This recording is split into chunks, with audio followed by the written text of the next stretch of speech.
Media news నేను మీ Mounika. Motivate, educate, entertain. Kalvakurthy పట్టణంలో శ్రీ మాతా పోచమ్మ దేవాలయానికి మొదటి విడతగా 50,000 ఇచ్చిన మిషన్ భగీరథ కార్పొరేషన్ మాజీ వైస్ చైర్మన్ ఉప్పల వెంకటేష్ నూతన దేవాలయ నిర్మాణానికి 151,000 విరాళంగా ఇస్తానని ప్రకటించారు. ఇచ్చిన మాట ప్రకారం అందులో ఆలయం భూమి పూజ సందర్భంగా 50,000 రూపాయలను ఆలయ కమిటీ సభ్యులకు చెక్ అందించారు. ఈ కార్యక్రమంలో తలకొండపల్లి మాజీ సర్పంచ్ జ్యోతయ్య, బీఆర్ఎస్పీ కల్వకుర్తి అధ్యక్షుడు దారమోని గణేష్, హనుమాన్ నాయక్, ఆలయ కమిటీ సభ్యులు తదితరులు పాల్గొన్నారు. తెలంగాణ తల్లి విగ్రహం మార్పుపై ఎమ్మెల్సీ కవిత తెలంగాణ భవన్ లో నిరసన తెలిపారు. గ్రాండ్ గా ఉండే తెలంగాణ తల్లి విగ్రహాన్ని తీసేసి బీద తల్లి విగ్రహాన్ని పెట్టారన్నారు. రాష్ట్రంలో కూలి చేసే మహిళలు ఎప్పటికీ అలాగే ఉండాలన్న మీ ఉద్దేశం అని అన్నారు. సెక్రటేరియాలో మీరు పెట్టింది కాంగ్రెస్ తల్లి విగ్రహమే అని మండిపడ్డారు. ఉద్యమకారులతో పెట్టుకున్న ఏ నాయకుడు బాగుపడలేదని కవిత వ్యాఖ్యానించారు. మోహన్ బాబు టీవీ9 రిపోర్టర్ పై మైక్ తో దాడి చేశారు. గాయపడ్డ బాధితుడిని వెంటనే ఆసుపత్రికి తరలించారు. ఆసుపత్రిలో స్కానింగ్ తీయగా దవడ పైభాగంలో ఉండే జైకోమాటిక్ జోన్ లో 3 చోట్ల విరిగినట్లు తేలింది. దీంతో అతడికి ప్లాస్టిక్ సర్జరీ చేయాలని వైద్యులు సూచించినట్లు సమాచారం. మరోవైపు తమపై దాడి చేసిన మోహన్ బాబుపై చర్యలు తీసుకోవాలని జర్నలిస్టులు డిమాండ్ చేస్తున్నారు. తెలంగాణ రాష్ట్ర అస్తిత్వాన్ని కాంగ్రెస్ ప్రభుత్వం నిర్వీర్యం చేస్తుందని రామకృష్ణపురం పట్టణంలో బీఆర్ఎస్ నాయకులు ఆరోపించారు. సచివాలయంలో తెలంగాణ తల్లి విగ్రహాన్ని మార్చిన కాంగ్రెస్ ప్రభుత్వం తీరును వ్యతిరేకిస్తూ స్థానిక సూపర్ బజార్ చౌరస్తాలోని తెలంగాణ తల్లి విగ్రహానికి నాయకులు పాలాభిషేకం చేశారు. ఈ సందర్భంగా వారు మాట్లాడుతూ రాష్ట్ర ప్రజలు ఆత్మగౌరవానికి ప్రతీకగా ఉన్న పాత విగ్రహాన్ని కొనసాగించాలని డిమాండ్ చేశారు. స్వరాష్ట్ర సాధన కోసం ఎందరో మేధావులు, ఉద్యమకారులు, ప్రస్తుత కాంగ్రెస్ సీఎం, ఎమ్మెల్యేలు గతంలో ఉన్న తెలంగాణ తల్లి విగ్రహానికి నివాళులు అర్పించలేదా అని ప్రశ్నించారు. ప్రభుత్వం తీసుకుంటున్న అనాలోచన నిర్ణయాలను మానుకోవాలన్నారు. విగ్రహాలు మార్చడం పక్కన పెట్టి ఇచ్చినటువంటి హామీలను వెంటనే అమలు చేయాలని అన్నారు. లేని ఎడల ప్రభుత్వ తీరును నిరసన కార్యక్రమాలను చేపట్టి ప్రభుత్వ వైఫల్యాలను ప్రజల్లోకి తీసుకెళ్తామని హెచ్చరించారు. నిన్న మన సచివాలయంలో పాత తెలంగాణ తల్లి విగ్రహం తీసేసి కొత్త తెలంగాణ మార్పు చేసి ఇవాళ తెలంగాణ ప్రజల అనుగుణంగా అయితే ఏదైతే 15 ఏళ్ల నుండి ఇది తెలంగాణ తల్లి మనదని పెట్టుకున్న దాన్ని తీసేసి కొత్త రకం పోకడకు రేవంత్ రెడ్డి దాన్ని ముఖ్యమంత్రి గారు దాన్ని చేసిర్రు.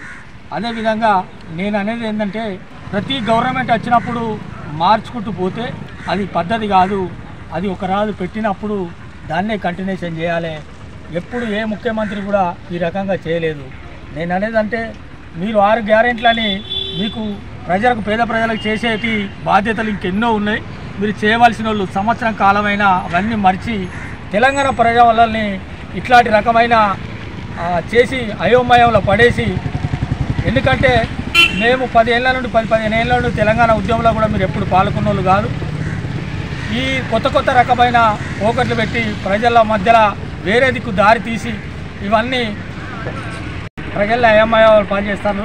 మీరు ఏదైతే మహిళా సోదరమణులకు 2,500 ఇస్తానన్నారు, అదేవిధంగా వృద్ధులకు 4,000 రూపాయలు ఇస్తానన్నారు. ఇవన్నీ మీరు పనులు చేసి మీరు మెప్పు పొంది తెలంగాణ ప్రజల మన్నలు పొందాలని కోరుకుంటున్నా తప్ప ఇట్లాంటి కొత్త రకమైన పెట్టి చిచ్చు పెట్టి ప్రజలను అయోమయం పాలు చేయకూడదు. ఎందుకంటే మీకు స్వచ్ఛందంగా గవర్నమెంట్ కాంగ్రెస్ కోట్లేసి ఇక్కడ ప్రజలు కూడా మాకేదో కొత్తగా మాకు 10 ఏళ్లకు మా పరిపాలనలో 10 ఏళ్లకు మాకు వ్యతిరేకత వస్తే మీకు సంవత్సరానికే వ్యతిరేకత వచ్చింది. మీరు అది చూసుకోవాలి. మీ ప్రజలు, మీకున్న కార్యకర్తలు కానీ మీ ఎమ్మెల్యేలు కానీ అడిగితే చెప్తారు ప్రజలల్లో మీ మీద ఎంత వ్యతిరేకత పెరిగిందో. మీరు చేసే పనుల మీద దాని మీద దృష్టి సాధించాలి. ఇట్లాంటివి అని లేదు. దీన్ని ఏదైతే కొత్త తెలంగాణ విగ్రహం దాన్ని క్యాన్సిల్ చేసి పాతదే పునరుద్ధరణ చేయాలని ఈ రామకృష్ణపురం పట్టణ ప్రజల BRS party working president KTR అన్న గారి పిలుపు మేరకు మనకు 2007 సృష్టించిన మన తెలంగాణ తల్లి విగ్రహాన్ని ఈరోజు కాంగ్రెస్ ప్రభుత్వం, రేవంత్ రెడ్డి ముఖ్యమంత్రి గారు ఇలాంటి నిర్ణయాలు తీసుకోవడం చాలా సిగ్గుచేటు అనిపిస్తుంది.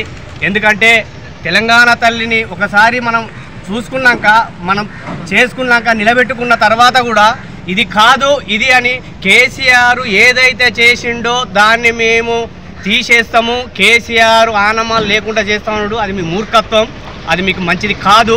కాబట్టి ఈ తెలంగాణ తల్లిని ఇట్నే ఉంచాలని మేము కోరుకుంటున్నాం. ఫస్ట్ మీరు ప్రజలకు మంచి చేయండి, 6 గ్యారంటీలు అమలు చేయండి, రైతు బంధు ఇవ్వండి, రైతు బీమా ఇవ్వండి.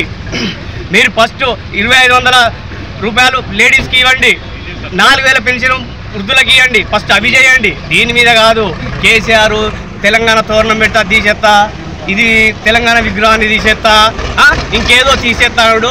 ప్రజల నుంచి కేసీఆర్ను దూరం చేసుడు నీ తరం కాదు కదా. ఇంకో 10 సంవత్సరాలు కాంగ్రెస్ పార్టీ ఉన్నా అది కాని పని. జై తెలంగాణ. తెలంగాణ రాష్ట్ర గీతం జయ జయ హే తెలంగాణ, తెలంగాణ తల్లి ఫోటోను పాఠ పుస్తకాలలో ముద్రించాలని ప్రభుత్వం నిర్ణయించింది. వచ్చే ఏడాది 1వ తరగతి నుంచి 10వ తరగతి టెక్స్ట్ బుక్లలో ఇవి కనిపించనున్నాయి. ప్రస్తుత పుస్తకాలలో ప్రతిజ్ఞతో పాటు జాతీయ గీతం, జాతీయ గేయం ఉన్నాయి. ఇక వచ్చే ఏడాది విద్యార్థులకు పాత సిలబస్ ఉంటుందని, 2026-27 సిలబస్ మారే అవకాశం ఉందని స్కూల్ ఎడ్యుకేషన్ డైరెక్టర్ నరసింహారెడ్డి తెలిపారు. ఆటో కార్ ఎదురుగా ఢీకొన్న ఘటన మహబూబ్ నగర్ జిల్లాలో మంగళవారం సాయంత్రం చోటు చేసుకుంది. స్థానికుల వివరాల ప్రకారం దేవరకద్ర మండలం బస్వాపూర్ గేట్ సమీపంలో నాగారంకు చెందిన వారు దేవరకద్ర నుండి సొంత ఊరికి ఆటోలో వెళ్తున్నారు. ఈ క్రమంలో కోయిల్ సాగర్ నుండి వస్తున్న కారు ఢీకొట్టింది. ఘటనలో 4గురికి తీవ్ర గాయాలయ్యాయి. ఒకరికి పరిస్థితి విషమంగా ఉందన్నారు. స్థానికులు జిల్లా ఆసుపత్రికి తరలించారు. ఆంధ్రప్రదేశ్ రాష్ట్రంలో ప్రకాశం జిల్లా కుంభ మండలం రావిపాడుకు చెందిన హవల్దార్ వరికుంట్ల సుబ్బయ్య 30 మంది సైనికులను కాపాడి వీరమరణం పొందారు. 30 మంది జవాన్లతో కలిసి సుబ్బయ్య పెట్రోలింగ్ చేస్తున్నారు. ఈ క్రమంలో ఆయన ల్యాండ్ మైన్ పై కాల్పెట్టారు. ఇది గమనించిన తాను తోటి సైనికులను గోబ్యాక్ అంటూ గట్టిగా అరిచారు. ఆ తర్వాత అది ఒకేసారి పేలడంతో సుబ్బయ్య అక్కడికక్కడే ప్రాణాలు కోల్పోయాడు. Thanks for watching. చూస్తూనే ఉండండి మీ టీవీ న్యూస్.